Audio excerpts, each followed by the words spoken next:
And Jones would say, I've had my green pills. Just won $5. Yeah. Happy days. Councillors, we have a rather robust agenda dealing with many substantive issues, but I think city officers have landed in non-controversial positions. So it's open to us, of course, then to star or unstar items, unstarring those, of course, which we believe may warrant some discussion.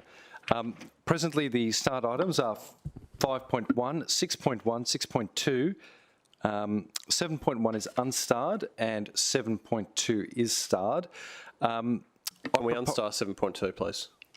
Yes, absolutely. Happy days. So 7.2 is unstarred. Thank you, Councillor Caldwell. 7.1, councillors, were there questions on that? It's a closed session item. I'm just trying to gauge whether there is. Are we all happy with 7.1, or would you like to ask some questions in close a little bit later? I don't really want to ask questions in close. I mean, I read the report. Was there a presentation that goes with it? Is there any further? I mean, being confidential, it's hard to. Is there anything that you wanted to share as part of the presentation? Director? Maybe the director?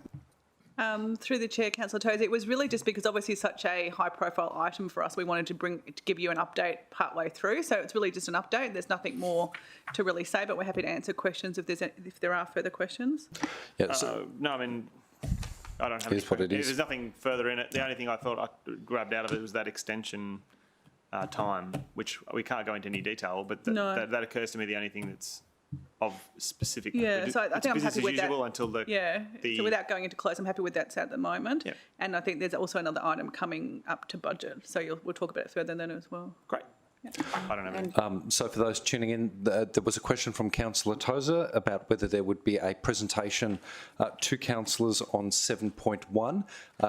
There isn't, because the report merely provides us with further information on questions that we've asked at earlier meetings.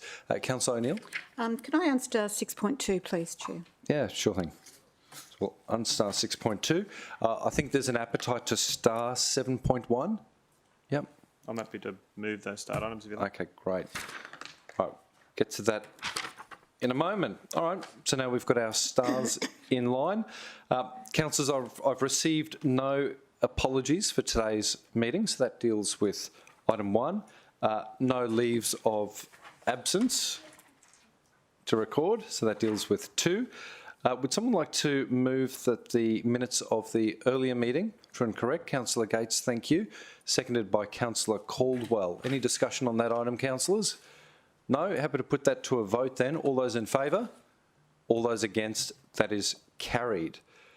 Councillors, we're now dealing with conflict of interest declarations. I spoke with Councillor RBL earlier. Were there any other DCOIs or prescribed conflicts to deal with? No. Councillor Belden-Lumsden. Thank you, Chair. Just in what may be an upcoming GB, I wanted to air with the committee. I've previously had a prescribed conflict of interest with the Gold Coast Hockey Management Group, as my stepfather was a volunteer board member. He's since resigned from the board, and the advice from the city solicitor I've received is that there's no longer a conflict of interest. She's advised that there's not a need to raise a declaration, but just thought I'd air that with the committee and get the committee's thoughts. So councillors provide you with some further background so you can contemplate that matter. In earlier rounds, and Councillor Tozer, you might recall this debate in particular, we've considered some of the risks and opportunities attached to our most high-profile sporting facilities, and in light of the Olympic Games announcement, I think it's timely to ensure that we've got the right operating model in place to make sure that these assets are available for those playing the sport, to the community as well, but also maintained to the highest possible standards as we approach the Olympic Games. So what I propose doing later on in the meeting is moving a general business item to ask for a review into the management arrangements at the Gold Coast Hockey Centre, to coincide with the regular, as per normal, review of that lease, which is currently afoot, so that council can consider the best way of managing that significant asset. So plainly, Councillor Belden Lumsden has made a declaration in the past.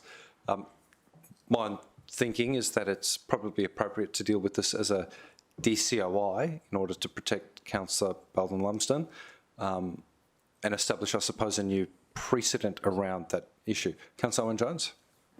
I would have a view that just because your stepfather is no longer on the committee, you're still got to be mindful of that relationship that existed, and I think you'd be wanting to be mindful today if there's a general business proposed calling for something, that it couldn't be perceived that stepfather's stepped down and suddenly there's been a general business item calling for X.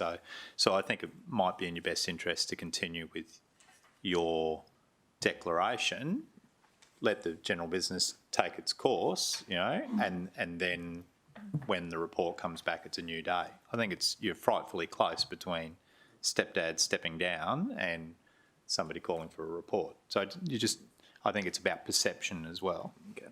On that note as well, I might also mention that though I've got in writing that he's resigned as of the 27th of May, the Hockey Centre's website still does list him on their site, even though he's no longer board member. Quite a few of the board members listed are no longer the case, but so on that note, is it worth raising a declarable conflict of interest and seeking the committee's permission to take part? Councillor Owen-Jones, do you think it prudent, I suppose, do you think that we're in a better position to help Councillor Belden Lumsden manage that perception issue if we have the benefit of that advice from the city solicitor over an additional round? Yep. There's no rush. I wouldn't have thought there's any rush to actually do it, and a report's going to take time anyway, so I don't think you need to be you don't even need to be in the room if there's just asking for a report. It's being able to deal with what comes out of the report. You want to have your stay for your community.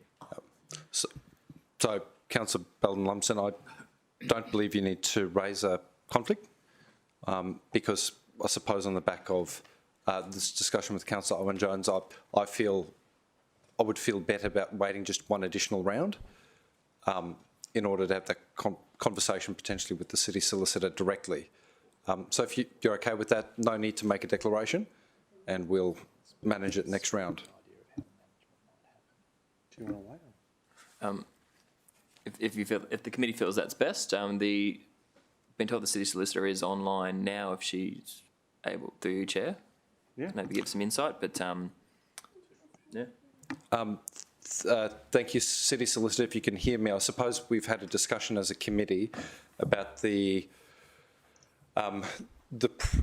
short time that has passed between the departure of the councillor's stepfather from the management committee and the proposition that today we look at the management structure of that, the operating model of that community asset. And I suppose where Councillor Owen-Jones and I may have landed is that perhaps an additional round where we've got the opportunity to, I don't want to say confer with you, but to seek your advice might be of benefit. But I'm happy to take your guidance to understand whether you reasonably believe that conflict has extinguished. Through you, Mr Chair, Councillor Belden Lumsden did take the opportunity to raise that issue with me a week or two ago. He provided me with written evidence that his stepfather had resigned from that position back in May. On that basis, my advice to him was that so long as he didn't have any other personal interests in relation to the club and still had an open and persuadable mind in relation to issues raised in relation to the club, that I was comfortable that he no longer needed to raise a declarable conflict of interest in relation to matters relating to Gold Coast Hockey. Thank you very much, City Solicitor. I suppose that provides me a level of comfort. Councillor Owen Jones, where do you land on the perception issue? Yep. Like he's going to make a declaration, the committee's going to make a decision. So. Yeah, Councillor Gates. As the relevant term exists for receipt of donations, is there any guidance in the Act around, I mean, I was on the board of the Turf Club, as you know, for a very brief period, just a little over a year, but I'm still leaving the room every time the discussion comes up because of the possible perception that I would be influenced in one way. And I think this is a very similar situation where your stepfather has been a board member and intricately involved and had a deep insight into the club's operations. So I think it would be foolish for us to think that there is absolutely no influence, or maybe not even influence, but there would definitely, in my view, have been an exchange of information about what has occurred. So I'm just slightly uncomfortable, given it's still on the website that the old board exists.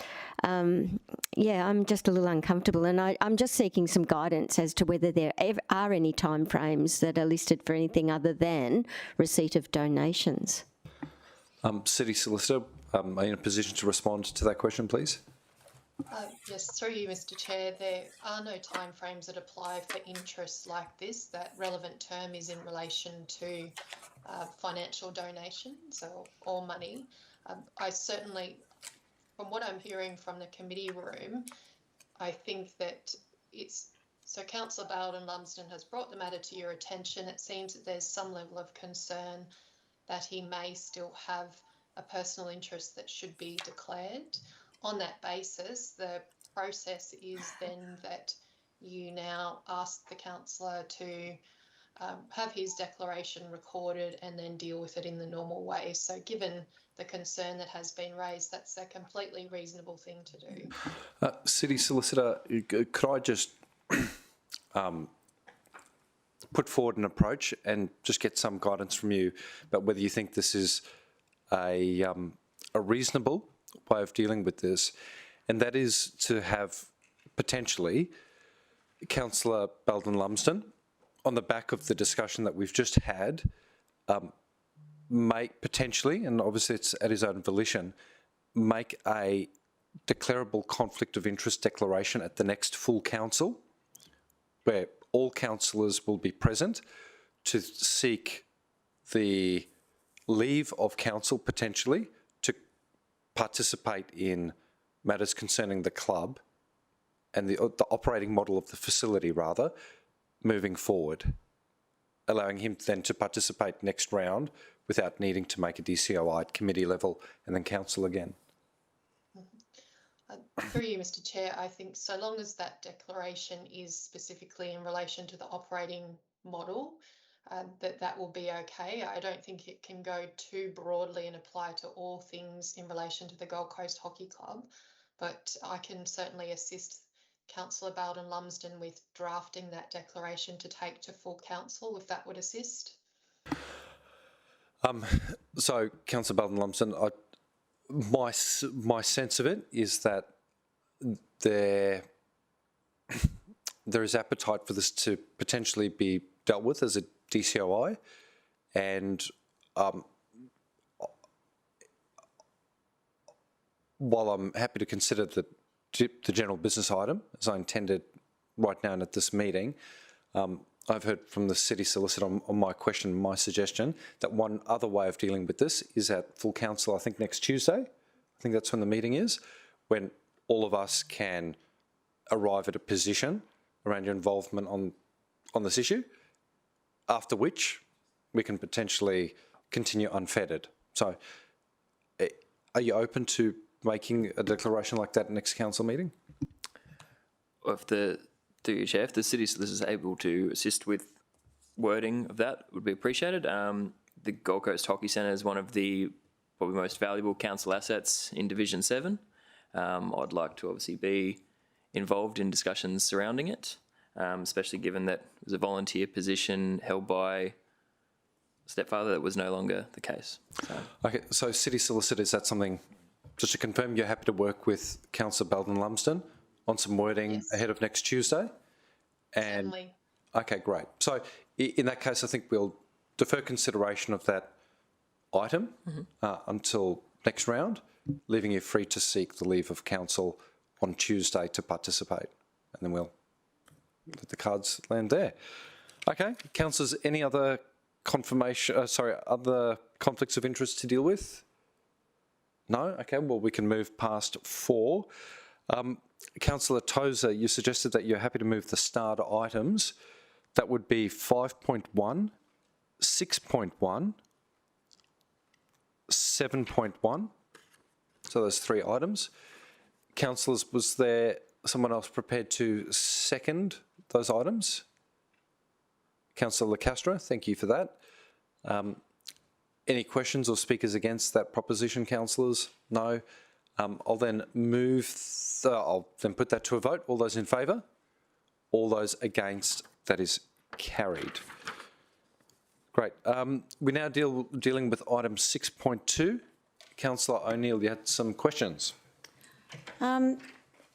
Thanks, Chair. I actually would like to move the item, but I would like to include some extra wording in the recommendation, and I will let you know the reason why.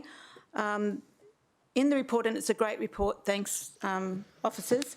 In the report, it does describe a thermoneutral temperature between 33.5 and 34.5 degrees Celsius, but that's not reflective in the recommendation, those words, thermoneutral temperature. So I'd like to add those in 1, after meets the requirements of a thermoneutral temperature of the Australian standards, and in paragraph 3, just after warm water pools.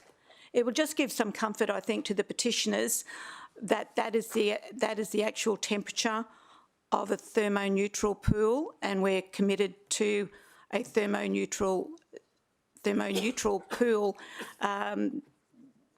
temperature going forward with our upgrade to Palm Beach and any other warm water pools that the city brings on board.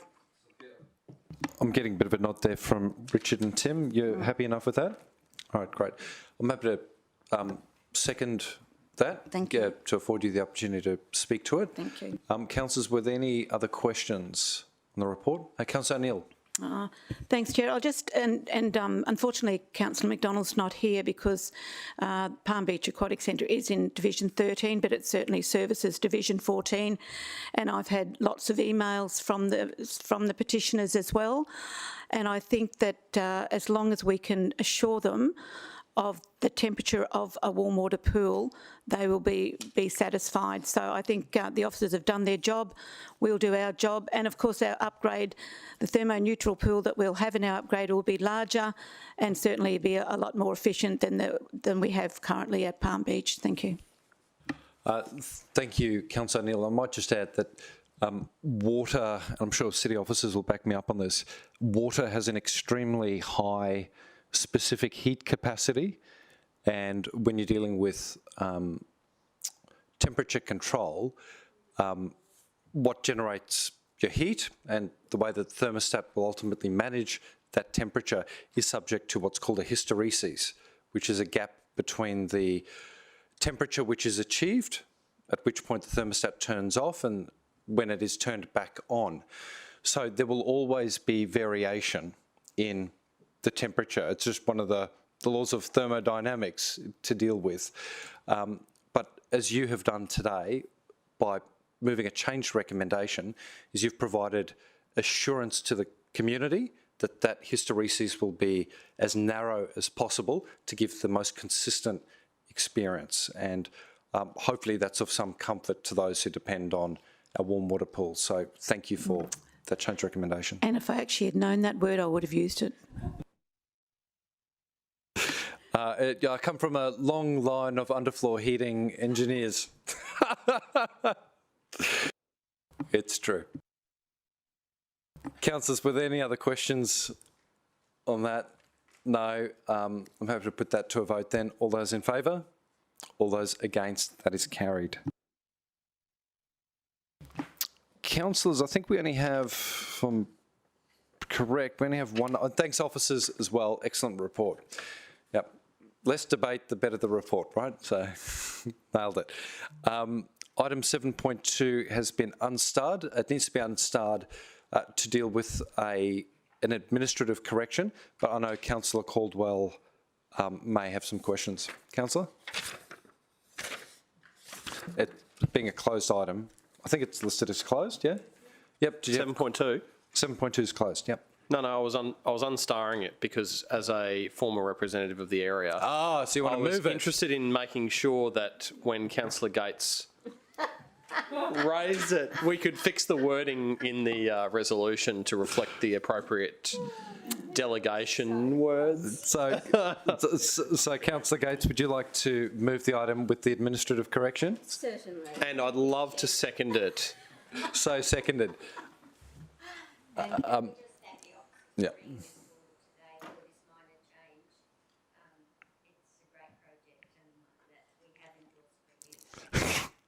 Here, here. It's already in the budget. It's already in the budget.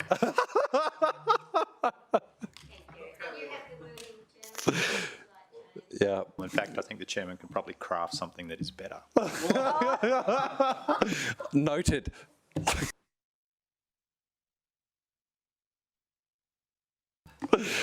Too many in-jokes, too many in-jokes.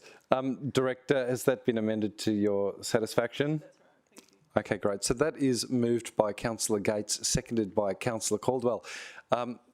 Councillor Gates, would you like to add any more? I don't think we need.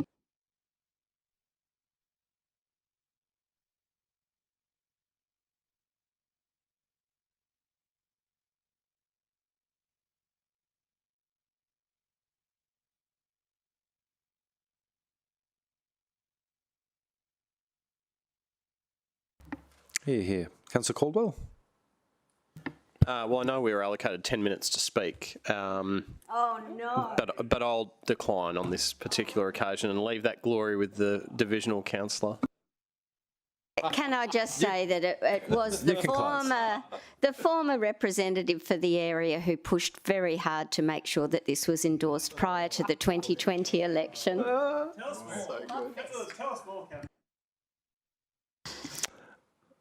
Councillors, I'm happy to put that to a vote. All those in favour? All those against? That is carried unanimously. It's good to see some trunk infrastructure delivered.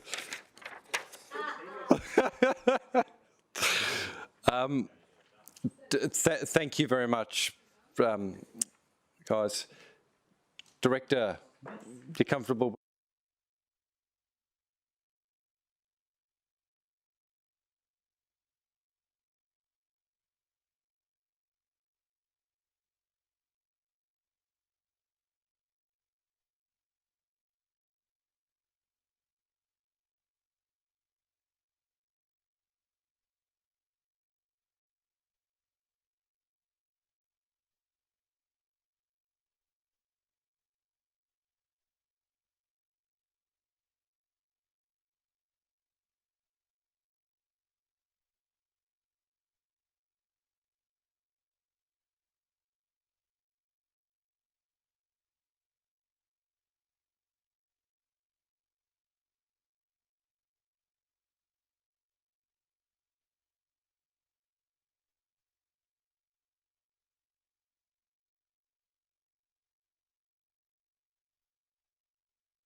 venues that may, or other facilities that may make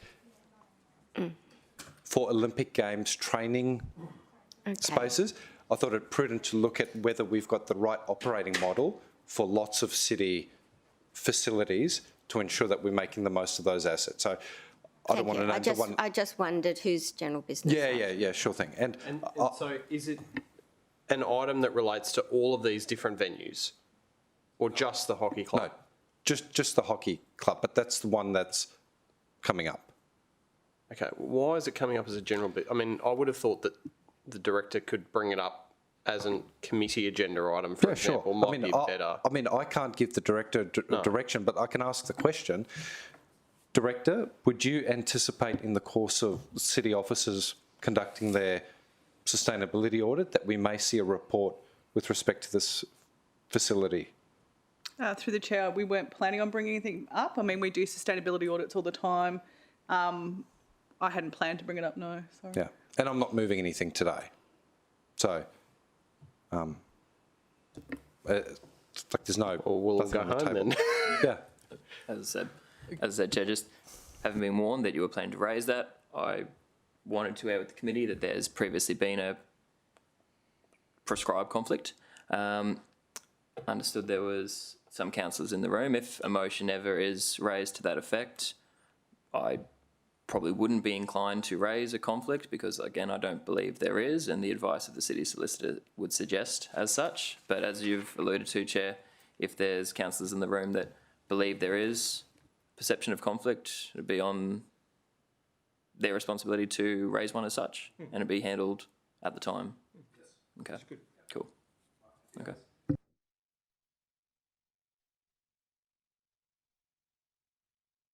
Happy to close the meeting at 1:37. Thank you for your time.